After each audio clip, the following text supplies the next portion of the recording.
EBOMB, examples, ingredients, recipes. The core questions that we need to answer are, what does your audience need? What does your audience want? What does your audience buy?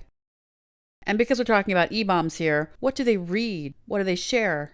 What do they trust? But even when you have a lot of answers to these questions, it doesn't tell you what to write, exactly what format to put it in, what stuff to include, what should it look like, what should you say. That is something that you learn both from experience, from subconsciously absorbing the qualities of good EBOMBs, and also from analyzing them intentionally. So that's what we're going to set you to doing right now. I'm going to show you a selection of EBOMBs, and you're going to tell me if you see a pattern. Ready?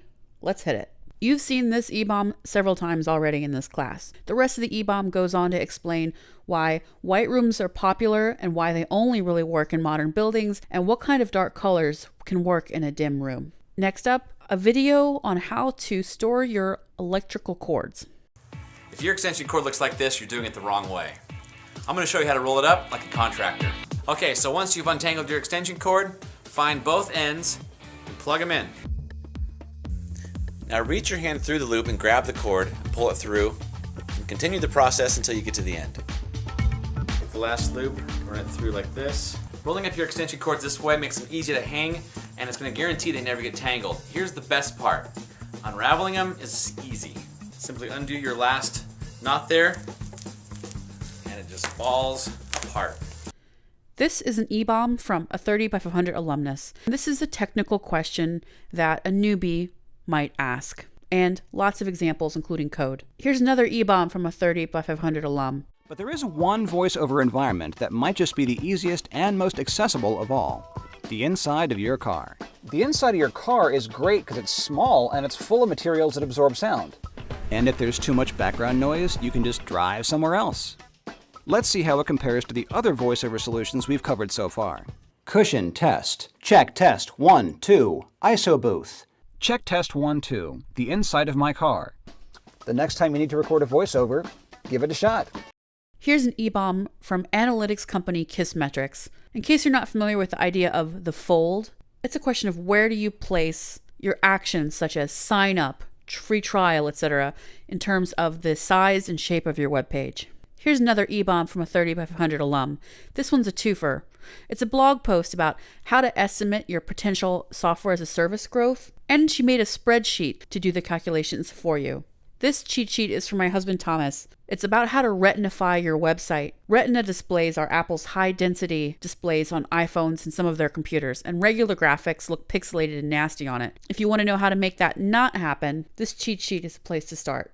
This is the blog post that you'll find on alum Brennan Dunn's website, addressing the question of doing free work for exposure. These are screenshots of individual pages from a free ebook that offers a bunch of recipes that require only 5 ingredients and 10 minutes to create. This video is actually a recording of a live webinar given by one of our alums, Josh Brown. You might notice that there's only 237 views of this video. Well, first of all, that's 237 more views than he would have if he didn't post this webinar online. Secondly, this video has only been online for 2 weeks, so that's really not bad. But most importantly, this guy, Eric Greenwald, is the first of several people to share this video with others. So the webinar happened, it was live, and Josh recorded it, and he posted it.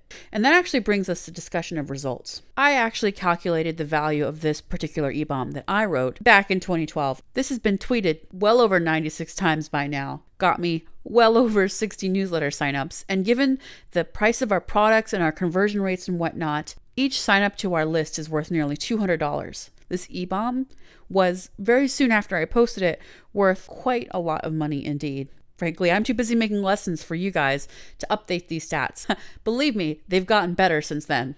It was also back in 2012 that I talked to Brennan about the results from this podcast, back when he was only on episode 8. 12 of the attendees of his new workshop mentioned the podcast as being a reason that they signed up. In other words, this podcast got him somewhere in the order of $12,000 of revenue back when it was new. This email from alum Brandon Savage, who doesn't have a huge list, who isn't super internet famous, well, this email helped him sell $2,000 worth of his workshop. This seemingly boring video about how to roll up your extension cords has 487,000 views. Let me repeat that. 487,644 views. Now this video is created by Build.com. They sell building materials. This is an EBOMB for sure. This cheat sheet my husband made that turned into a promotional tool for his book has been downloaded over 100,000 times. This little ebook with all these super fast, simple, and delicious recipes, when the lady dropped this EBOMB, she was relatively unknown. And today, she has over 64,000 subscribers. Is it all directly attributable to this one little free ebook? I'm sure it's not. Is a large part of it due to this free ebook, which I saw circulating everywhere? I think so. So by now, you've certainly noticed some patterns in these EBOMBs.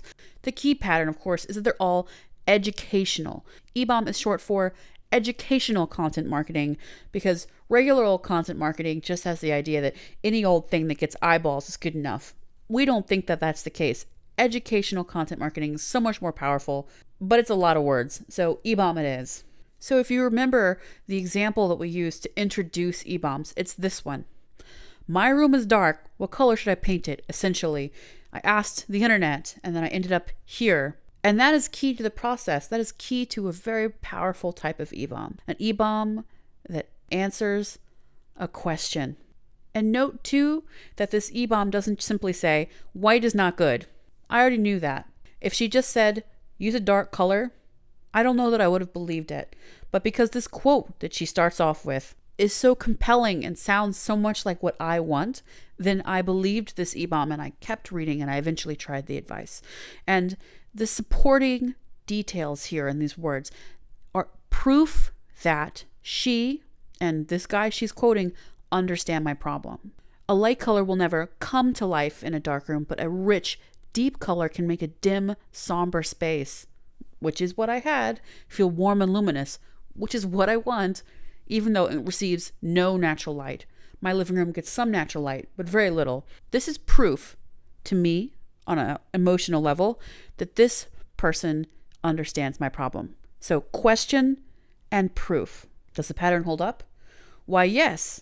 Yes, it does. What if your Rails app couldn't tell who was visiting it? And here's some proof, some supporting detail. Maybe it's a user ID or a preferred language, or whether they always want to see the desktop version of your site on their iPad.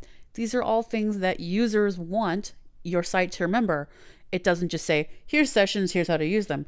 Justin goes and he provides this proof that he understands the reader's problems. Should you ever work for free? Question. Most would say no, but does it ever make sense to do stuff without pay? More question.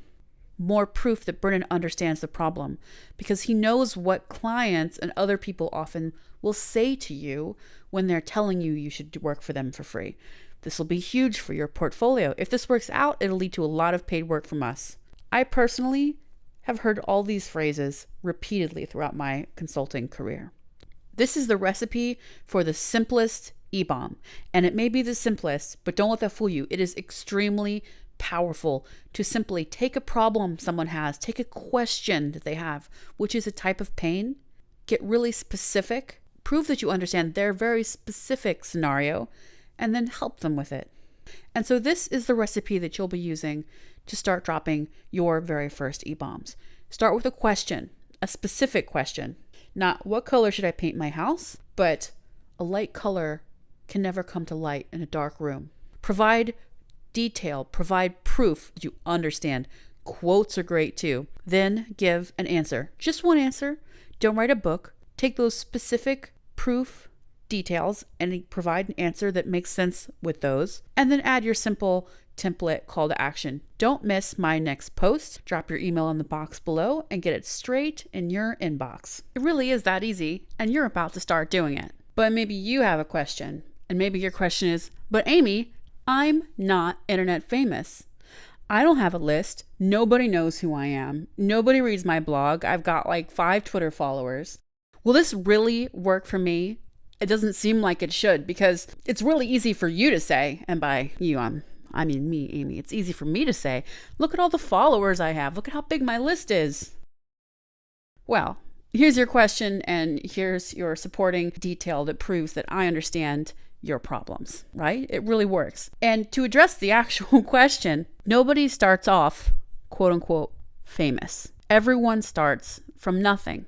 everyone in our industries anyway, unless you're going to put out a sex tape. The thing is, also, fame isn't nearly as valuable as you think it is. Fame without trust is worthless. Fame without relevance to your audience is worthless. If your audience knows who you are, but doesn't eagerly look for your advice, then there's no way that you're going to be able to sell them anything. Therefore, you don't need to be famous to help people, to get started helping people, to build that trust, to start showing up all over various corners of the internet like Maria Killam did. Maria Killam's not famous. She's known and respected in tiny, tiny circles, but those are clearly big enough for her to run her business. And that's what you should be aiming at. You're not looking to be a Kanye, you're looking to be a Maria Killam, or an Amy Hoy, or an Alex Hillman, or a Brennan Dunn. And the way that you do that is by dropping EBOMBS, which of course is naturally what you're about to start doing right now.